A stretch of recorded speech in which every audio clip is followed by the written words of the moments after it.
Halo guys, selamat datang lagi di channel Maulana Gadget 69.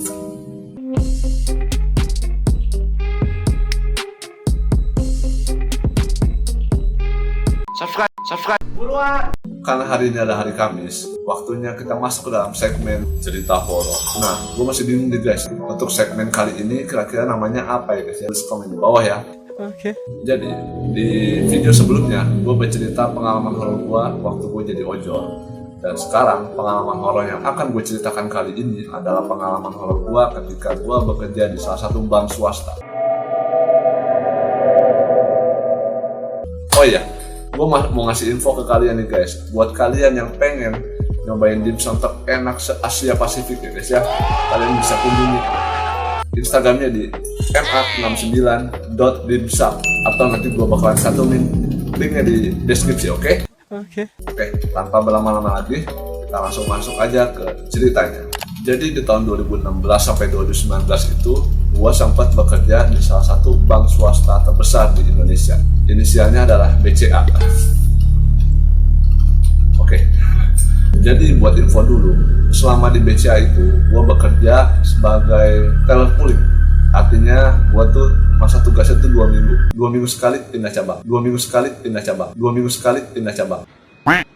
Bogor, Jakarta. Pokoknya gitu deh. Artinya gue udah melanglang buana.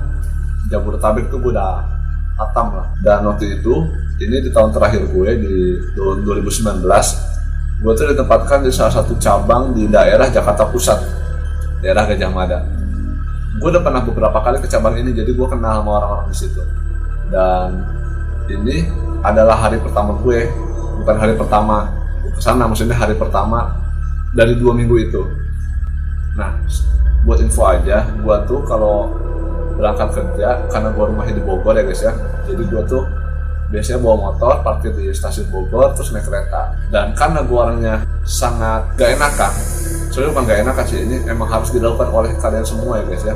Kursi itu harus kita berikan kepada orang yang lebih membutuhkan. Kan ada tuh biasanya orang yang lebih tua, orang yang disabilitas, pokoknya yang lagi hamil, pokoknya gitu-gitu nih. Nah makanya gue mensiasatinya supaya gue bisa duduk nih. Gue tuh berangkatnya sepagi mungkin, jam 5. Gue tuh biasanya naik kereta yang paling pagi tuh, nggak paling pagi sih, ada yang lebih pagi tuh jam 4, cuman gue tuh biasanya naik yang jam 5 pagi. Dan jam segitu itu biasanya nggak ada orang yang, kalau kata orang Sunda mah diberein guys, maksudnya yang nggak perlu dikasih lah gitu. Karena yang berangkat jam segitu itu pasti anak-anak muda, umuran gua, ya bukan nggak ada diberein lah, orang hamil nggak mungkin jam 5 pagi berangkat, jarang banget lah. Orang tua juga apalagi. Makanya alasan gue berangkat pagi banget tuh supaya gue bisa duduk dan tidur dengan nyenyak gitu. Karena gue ini dari Senin sampai Jumat itu kan gue kerja, malamnya gue kuliah.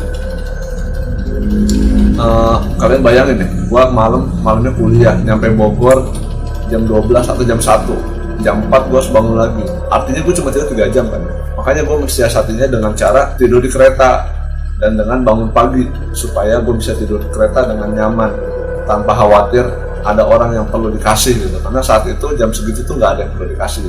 Karena gue berangkat pagi banget, artinya gue pasti nyampe kantor tuh pagi banget kan. Kalau gue berangkat jam 5 itu gue sampai kantor itu sekitar jam 6:30. Gedung tempat gue kerja itu jam 6:30 tuh masih sepi banget, gelap. Bahkan OB aja kalah pagi sama gue. Karena gue, ya itu resiko. Tapi nggak apa-apa, gue udah biasa.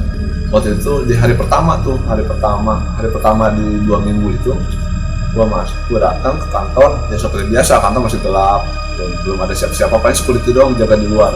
Untuk di dalam itu masih gelap lah, mana gedung tua kan itu guys ya. Gue tuh biasanya kalau baru datang, karena gue berangkat kerja tuh biasanya cuma kos oblongan doang ya guys ya, baju tuh biasanya gue taruh tas.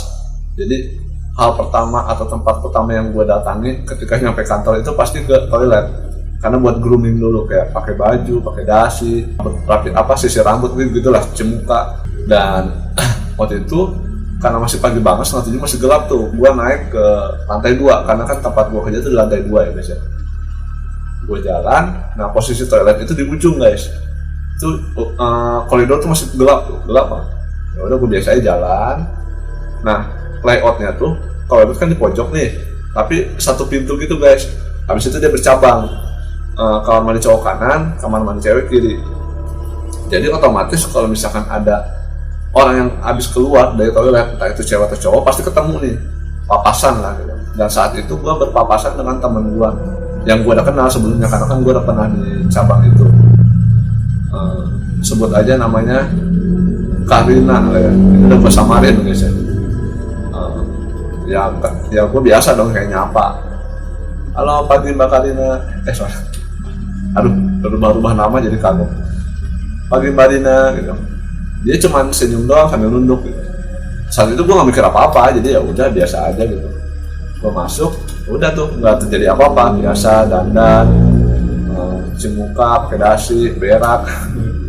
Pas mulai layanan jam 8 pagi, kan dia kan satu unit sama gue jadi teller kan. Gue penasaran kok Mbak Lina kemana ini.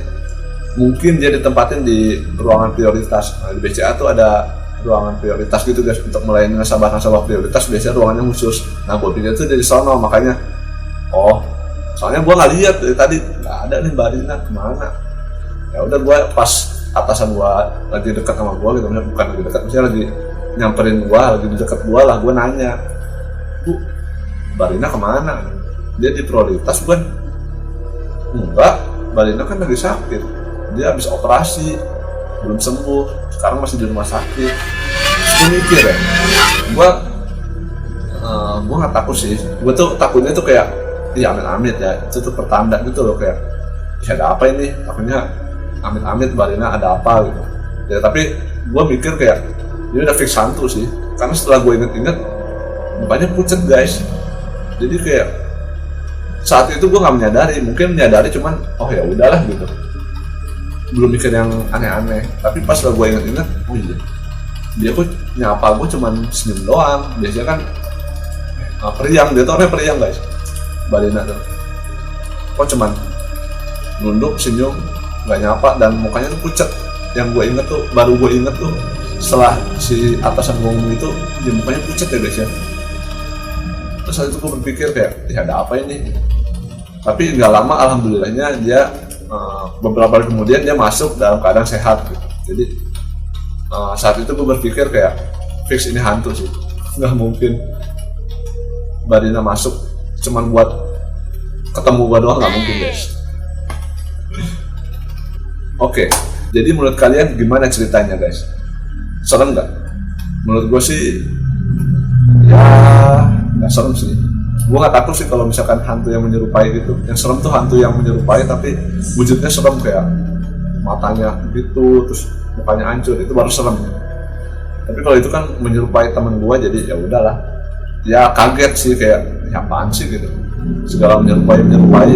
Mau apa? Kalian tuh mau apa? Hey juring. Ini notice. Subscribe. Oh ya, gue juga mau ngingetin guys, buat kalian yang pengen dapat baju giveaway dari gue MA69, kalian boleh subscribe dan follow Instagram gue. Nanti di 1000 subscriber gue bakalan bagi-bagi baju ini gratis. Terserah mau kalian jadiin apa kek, mau kalian jadiin keset kek, mau jadiin lap meja kek, bodo amat. Bagus-bagusin pakai, tapi gue yakin kalian enak sih mau pakai baju kayak gini. Oke, cukup sekian untuk cerita horor kali ini. Terima kasih yang udah nonton. Seperti biasa, jangan lupa like, komen, dan subscribe channel ini ya, sebagai bentuk dukungan terhadap channel gue. Oke, azan guys. Oke, terima kasih yang udah nonton. See you in the next video. Dadah.